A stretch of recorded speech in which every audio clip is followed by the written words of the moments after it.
Pada kesempatan kali ini kita akan belajar tentang kecepatan dan percepatan. Yang pertama-tama yang harus kita ketahui adalah kecepatan dan kelajuan. Ada beberapa hal yang akan kita bahas. Yang pertama itu adalah kelajuan rata-rata. Kelajuan rata-rata didefinisikan sebagai hasil kali antara jarak total yang ditempuh dengan selang waktu untuk menempuhnya. Sebentar kita perhatikan.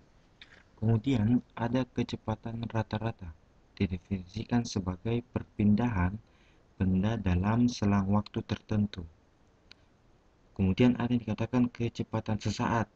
Yang namanya sesaat berarti perubahan atau perpindahan pada selang waktu yang cukup singkat. Nah, kecepatan dan kelajuan. Di sini terdapat perbedaan yang mana sebenarnya dikatakan kecepatan dan yang kelajuan. Walaupun pada dasarnya satuannya sama, yaitu meter per sekon, akan tetapi terdapat perbedaan. Jika kita berbicara tentang kecepatan, maka yang dimaksud di sini adalah perubahan posisi. Jika kita berbicara tentang kelajuan, maka yang dimaksud di sini adalah jarak yang ditempuh atau jarak total yang ditempuh. Kita sepakati saja bahwa kecepatan atau posisi yang kita maksud di sini adalah s. Untuk kelajuan, jarak yang dimaksud di sini kita beri simbol x. Selanjutnya, kecepatan rata-rata. Rumus dasarnya kecepatan adalah s per t. Untuk kecepatan rata-rata, karena di sini terdapat dua perpindahan, maka kita gunakan delta s per delta t, sehingga rumusnya menjadi V sama dengan S2 dikurang S1 per T2 dikurang T1. Keterangannya kita bisa lihat bahwa V itu kecepatan, delta S adalah perubahan posisi, kemudian delta T itu selang waktu, S2 berarti posisi akhir, S1 berarti posisi awal, T2 waktu akhir, T1 waktu awal. Saya kira rumus ini sudah variabel-variabel ataupun simbol-simbol yang digunakan itu sudah tercantum dalam keterangan yang ada di samping ini. Lanjut. Kemudian kita akan membahas tentang kecepatan sesaat. Kecepatan sesaat ya dirumuskan dalam V sama dengan limit delta T mendekati 0 delta S per delta T.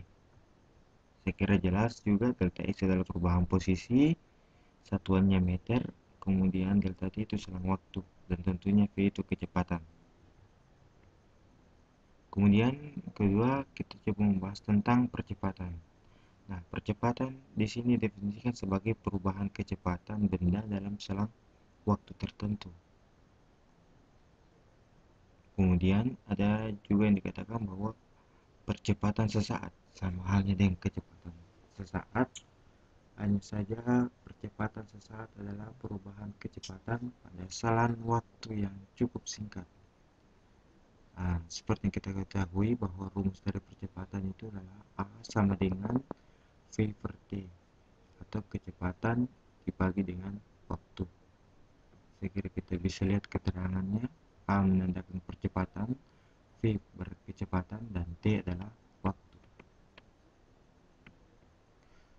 Kemudian percepatan rata-rata hampir sama dengan kecepatan rata-rata, hanya saja kita lihat dari rumus awalnya A sama dengan V per T. Tentunya untuk menghitung percepatan rata-ratanya kita gunakan rumus A sama dengan delta V per delta T, sama dengan V2 dikurang V1 per T2 dikurang T1. Keterangannya jelas. A menandakan percepatan, delta V perubahan kecepatan, delta T selang waktu, V2 itu berarti kecepatan akhir, V1 itu adalah kecepatan awal, T2 berarti waktu akhir, T1 berarti waktu awal. Kemudian percepatan sesaat, hampir sama dengan kecepatan sesaat. Rumusnya adalah A sama dengan limit delta T mendekati 0 delta V per delta T. Jelas, sekira sejelas keterangannya di sini. A menandakan percepatan, delta V perubahan kecepatan, delta T selang waktu